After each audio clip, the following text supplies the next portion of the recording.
Boa noite, meus queridos e amados irmãos. É bom estarmos reunidos mais uma vez para dividir o amor de Deus, para falar um pouco sobre a sua mensagem e o querer dele em nossas vidas. Agradeço a presença de cada um de vocês. E nessa quarta-feira, que é a quarta-feira do poder, onde os adolescentes eles se reuniram para transmitir a mensagem, para dividir a mensagem com cada um de nós. Espero que vocês estejam com o coração aberto para ouvir os cânticos e a mensagem que será pregada e que o Espírito Santo possa estar habitando em nossas vidas neste momento. Convido todos a cantar juntos um hino do nosso inário 486, Sal da Terra.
Que mensagem poderosa, não é mesmo?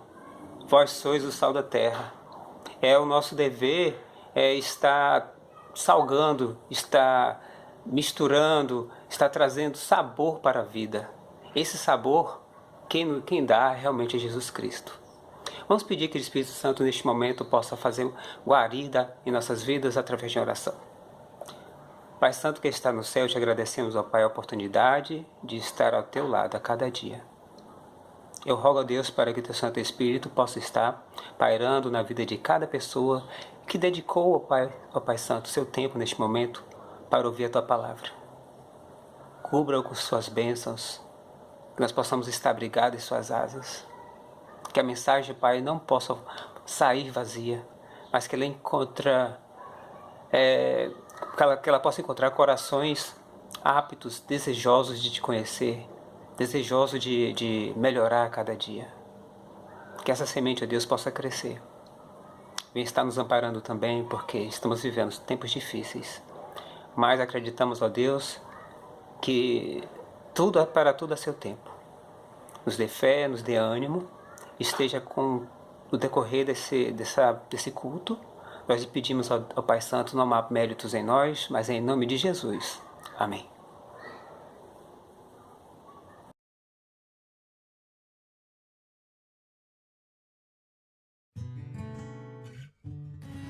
O meu primeiro contato com a Igreja Adventista foi através do meu pai, quando ele acessou o canal da Novo Tempo. A gente tem que ter como foco a verdade, independente de igreja, religião, se a gente sabe que aquilo ali é o que Deus quer pra gente, é o que a gente tem que seguir.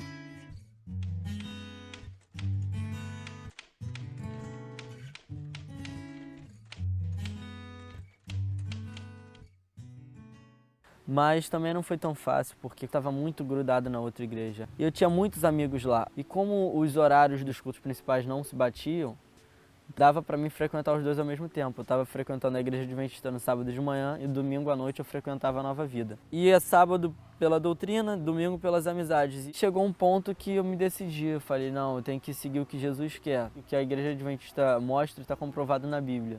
É a verdade de Jesus. Não pare, Deus está no controle. Depois de um tempo, antes mesmo de me batizar, eu decidi liderar um pequeno grupo, porque se você for para uma igreja sozinho, você não vai ter graça de estar lá dentro, você não vai ficar estudando lá a palavra, tu vai embora e depois ninguém fala com você, você chega em casa e se sente sozinho. Então, quando você chega na igreja, você tem com quem conversar, falar da sua semana, perguntar, marcar um dia para jogar videogame, para ver um filme, não sei. Isso vai fazer muita diferença, que vai te dar uma vontade a mais de estar naquele lugar. Então, o pequeno grupo foi a oportunidade no momento certo de unificar as duas coisas, a vontade de conhecer a palavra e também a vontade de ter um grupo forte e firme no mesmo objetivo. O pequeno grupo você pode ir de bermuda, vai de chinelo, é algo mais familiar mesmo, não é algo muito sério, é algo que todos vão gostar de estar ali. E depois de um tempo eu fui ver que realmente eu estava falando entre amigos e hoje eu sou muito menos tímido do que no começo. Eu tenho muita vontade de conquistar os amigos da outra igreja, conseguir convencendo assim como eu fui convencido, com dúvidas no meu pensamento. Eu quero implantar essas dúvidas no pensamento deles e deixar eles inquietos mesmo, para que eles pesquisem na Bíblia e comprovem com seu próprio conhecimento o que está certo. Porque Jesus logo vai voltar e a gente precisa de uma união, de uma amizade, de algo que nos deixe mais com vontade de viver com Jesus. Porque tu pode ver que mesmo Jesus, quando ele veio à Terra, ele não pegou uma pessoa para andar com ele, ele não escolheu ele não andava com ele escolheu 12 discípulos e ele pregava para uma multidão inteira. Então o próprio Jesus vivia em comunhão. Então como é que eu vou viver sozinho nessa vida? Não tem como.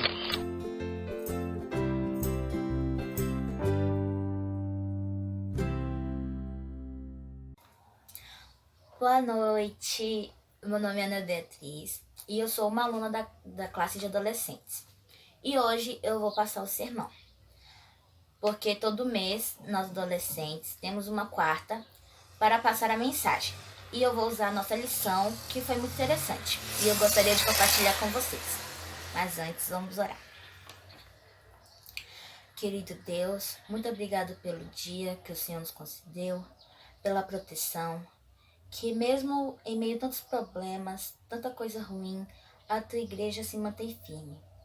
Vem estar com cada família que separou um tempo para te adorar, os abençoe ricamente. Esteja conosco, que vamos ler a tua palavra agora, que o teu Santo Espírito esteja conosco, nos dando entendimento.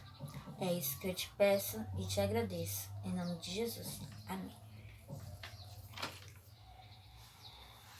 O tema do sermão é obediência. Obediência não é algo ruim. E se baseia no capítulo 1 do livro de Daniel. Como aqui o tempo é corrido, não dá para ler o capítulo todo. Então, vamos abrir as nossas Bíblias em Daniel, capítulo 1, verso 20, que é o texto-chave para o sermão.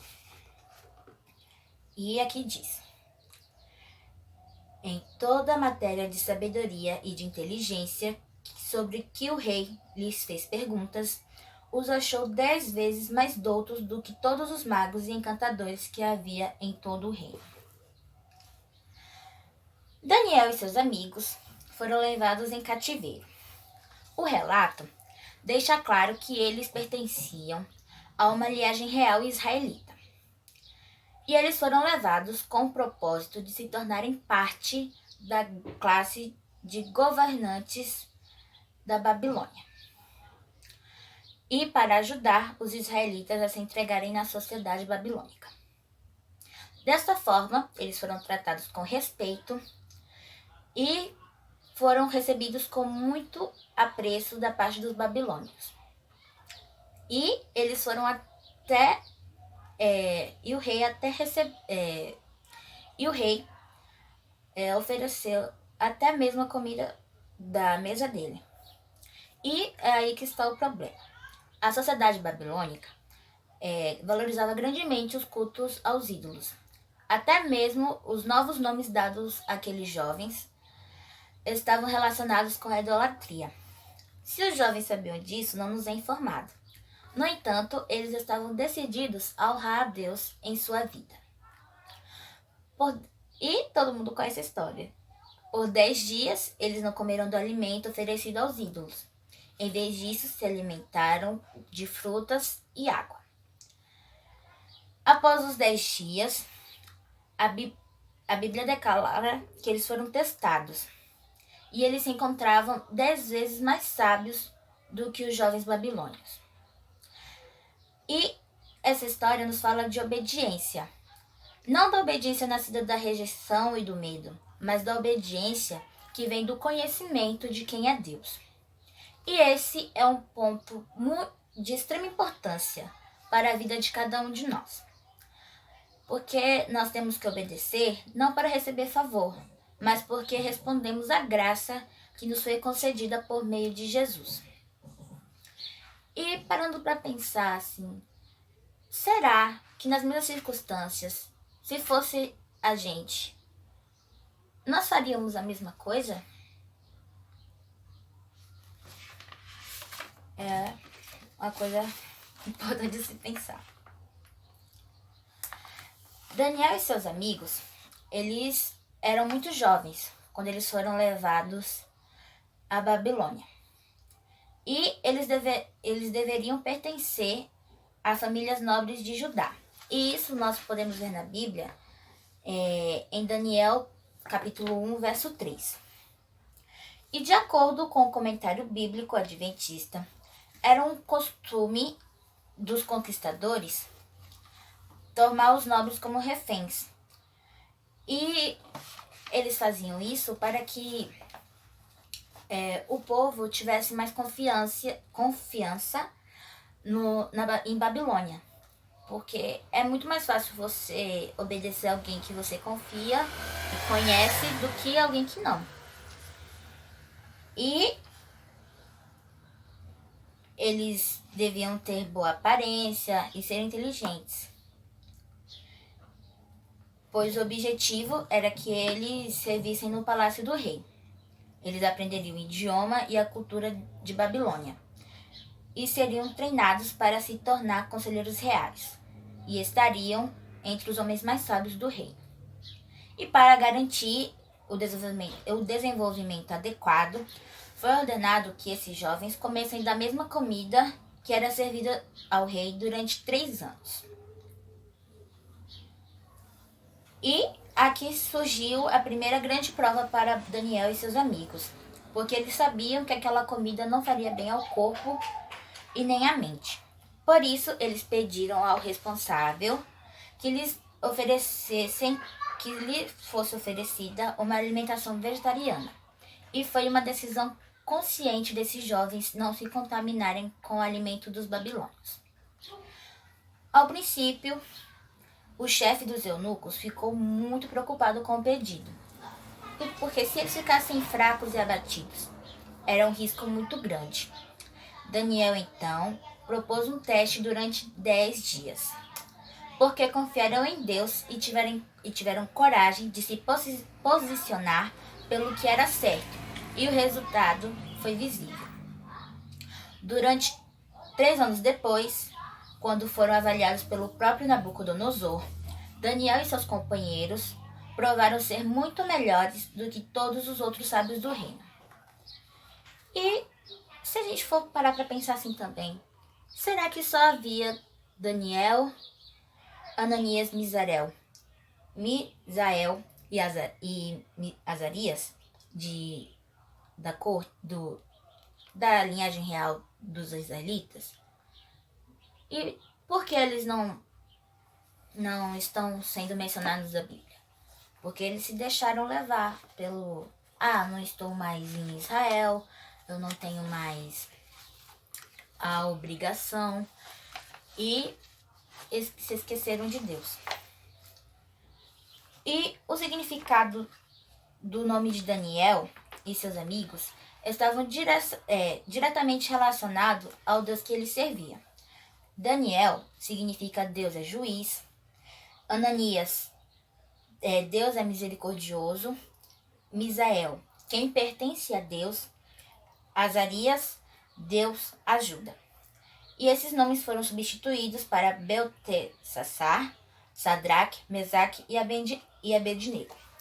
E foi uma tentativa de tentar fazer o máximo para eles se desligarem da relação que eles tinham com Deus e com Israel, para que eles tivessem uma nova identidade. E, embora os jovens fossem prisioneiros, eles não eram escravos. Eles foram tirados das famílias reais a fim de governar as terras conquistadas por Babilônia. A comida que lhes foi oferecida é uma demonstração de que eles foram tratados 1000 vezes melhor do que muitos babilônios.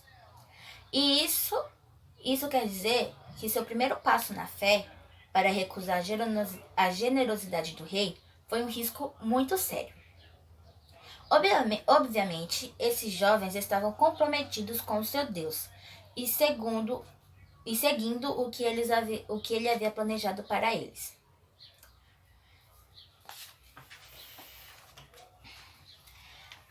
Essa história enfoca alguns jovens que resolveram correr um grande risco a fim de obedecer o que eles acreditavam que Deus estava chamando para fazer. Parece que eles não obedeceram a fim de ter a aprovação de alguém, porque se fosse assim, eles teriam comido da mesa do rei para receber a aprovação. E sem dúvida, eles estavam obedecendo a Deus como resposta do amor que Deus já havia demonstrado por eles. Isso deve ter feito toda a diferença. Em vez de correrem o risco para descobrir se Deus os amava, eles correram o risco porque eles sabiam que Deus os amava. E isso, em todos os pontos da nossa vida, pode ser uma imensa força, uma imensa fonte de força. No livro Os Ungidos, a irmã White fala assim: entre os filhos de Israel, que foram levados como escravos para a Babilônia, estavam homens e mulheres tão fiéis ao princípio quanto é forte o aço, que honrariam a Deus mesmo que perdessem tudo.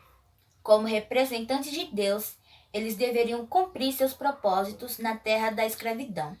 Deveriam considerar sua fé e seu nome de adoradores do Deus vivo como uma grande honra. Daniel e seus 3 amigos foram exemplos marcantes do que as pessoas podem se tornar ao se unirem a Deus. E o segredo para...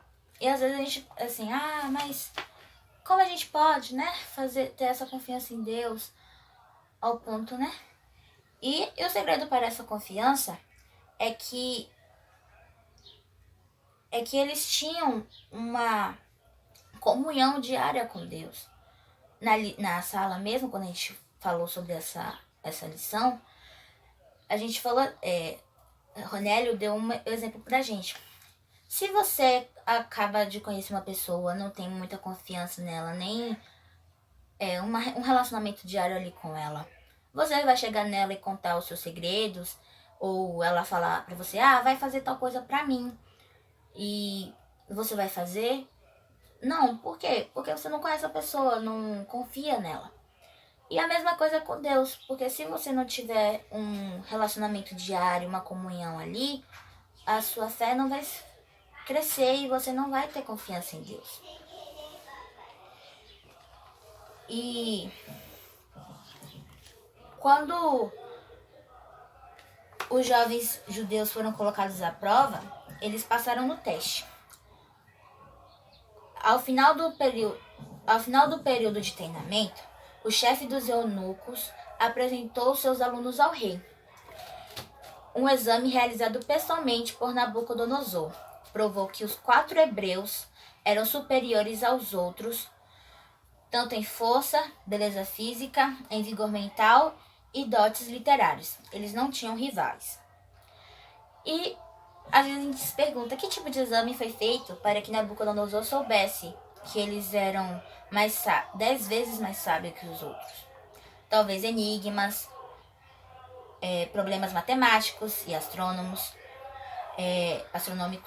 habilidades em ler e escrever, a difícil escrita cuneiforme. O que importa é que os jovens se aplicaram ao estudo e Deus abençoou seus esforços. O testemunho deles em favor de Deus foi coerente em todos os sentidos. Eles confiaram em Deus e obedeceram às orientações divinas, fizeram sua parte e foram recompensados e honrados diante dos grandes homens da época. E esta é uma grande lição para nós. As bênçãos derramadas sobre aqueles jovens foram muito maiores do que eles poderiam ter imaginado. Geralmente, nossos pensamentos são muito pequenos a respeito das bênçãos que Deus quer nos dar. Mas nós devemos sempre nos lembrar que as bênçãos de Deus são muito maiores do que nossos pensamentos. Tem uma frase de Martinho Lutero que eu achei interessante, que se aplica muito bem ao nosso sermão. E diz assim: não há justificação sem santificação. Não há perdão sem renovação da vida. Não há fé real da qual os frutos da obediência não cresçam. E Deus diz para mim e para você hoje: honrarei aqueles que me honram. Que nós possamos sempre honrar a Deus em todos os aspectos das nossas vidas.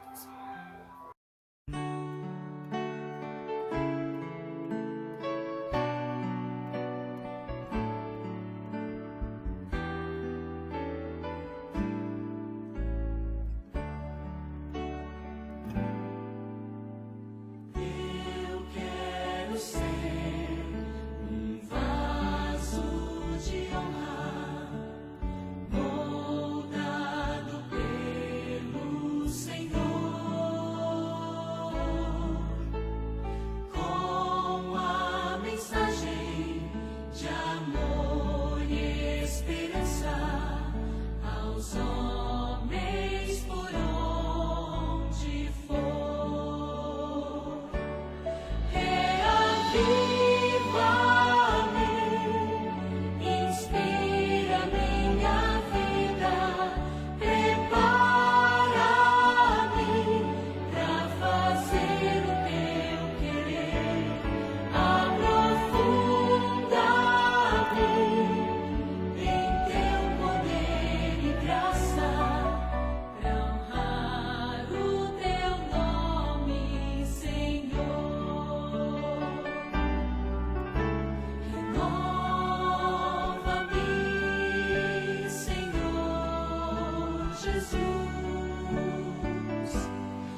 bom Pai Celestial, que nas alturas dos céus habita. Muito obrigado por tua misericórdia para conosco. Nos ajude a ter mais fé, a ter mais confiança em ti. Obrigado por cada pessoa, cada família que está me assistindo agora. Que o Senhor esteja com eles. Venha estar com a tua igreja. Nos fortaleça a cada dia, para que possamos ter a mesma confiança que Daniel e seus amigos tiveram em ti. Muito obrigado por tudo. Perdoe os nossos pecados, nos ajude a melhorar, Deus. E é isso que eu te peço e te agradeço. Em nome de Jesus. Amém.